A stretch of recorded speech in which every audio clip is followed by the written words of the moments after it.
جنات کی بادشاہی اللہ کے ہاتھ میں، نباتات کی بادشاہی اللہ کے ہاتھ میں، حیوانوں کی بادشاہی اللہ کے ہاتھ میں، سمندروں کی روانی اللہ کے ہاتھ میں، آسمانوں کا نظام اللہ کے ہاتھ میں، سیاروں کا نظام اللہ کے ہاتھ میں، ستاروں کا نظام اللہ کے ہاتھ میں، گلہوں کی نگہت اللہ کے ہاتھ میں، تحت الثری سے لے کر اعلیٰ علیین تک 18,000 سے لے کر زاہد جہانوں کی بادشاہیاں اللہ کے ہاتھ میں۔ ہم نے عرض کی مولا کائنات کی ساری بادشاہیاں اللہ کے ہاتھ میں، ذرا اپنا ہاتھ تو دکھا، ہم تیرے ہاتھ پہ بیعت کرنا چاہتے ہیں، ہم تیرے ہاتھ کا دیدار کرنا چاہتے ہیں۔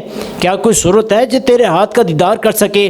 تو جواب آتا ہے دنیا والو آ جاؤ حدیبیہ کے میدان میں، الذین یبایعونک انما یبایعون اللہ ید اللہ فوق ایدیہم، جس نے دیکھنا ہے خدا کا ہاتھ دیکھ لے پیارے مصطفیٰ کا ہاتھ۔ افضل بھائی جس نے دیکھنا ہے خدا کا ہاتھ دیکھ لے پیارے مصطفیٰ کا ہاتھ۔ میں قرآن کی تفسیر قرآن سے بیان کر رہا ہوں، مفسر بھی قرآن مفسر بھی قرآن، بیادہ الملک یہ بھی قرآن ہے، ید اللہ فوق ایدیہم یہ بھی قرآن ہے۔ ان دونوں آیتوں کو سامنے رکھیں تو معنی کیا بنتا ہے؟ اللہ نے اپنا ہاتھ حضور کے ہاتھ کو قرار دے دیا، فرمایا جس نے میری بیعت کر لی اس نے اللہ کی بیعت کر لی۔ ابو جہل مٹھی میں کنکریاں لے کے کھڑا ہے اور کہتا ہے کہ بتائیں میری مٹھی میں کیا ہے؟ حضور نے فرمایا میں بتاؤں تیری مٹھی میں کیا ہے؟ یا جو چیز تیری مٹھی میں وہ بتائے میں کون ہوں۔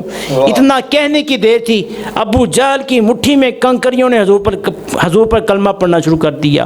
وہ پتھراں نو کلمے پڑھا جان دائے، وہ سکیاں کھجوراں اگا جان دائے، وہ گونگیاں نو گلاں کرا جان دائے۔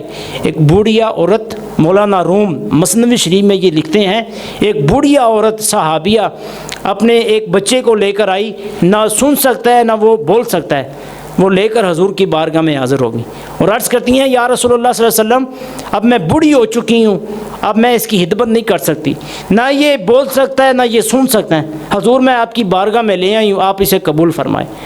حضور نے اس نوجوان کے کان میں کچھ کہا، اتنی محبت سے کہا اے میرے پیارے بیٹے، اتنا کہنے کی دیر تھی وہ نوجوان حضور کے قدموں میں گر پڑا۔ والدہ کہتی ہیں کہ میں اتنا عرصہ ہو گئی اپنے نوجوان بیٹے کو بلاتی رہی، اس نے میری آج تک آواز نہیں سنی، حضور آپ نے بلایا، آپ کے کہنے پر یہ دوڑتا ہوا آپ کے قدموں میں گر پڑا۔ وہ نوجوان کہتا ہے کہ اماں جان مجھے آج تک اتنی محبت سے کس نے بلایا بھی نہیں۔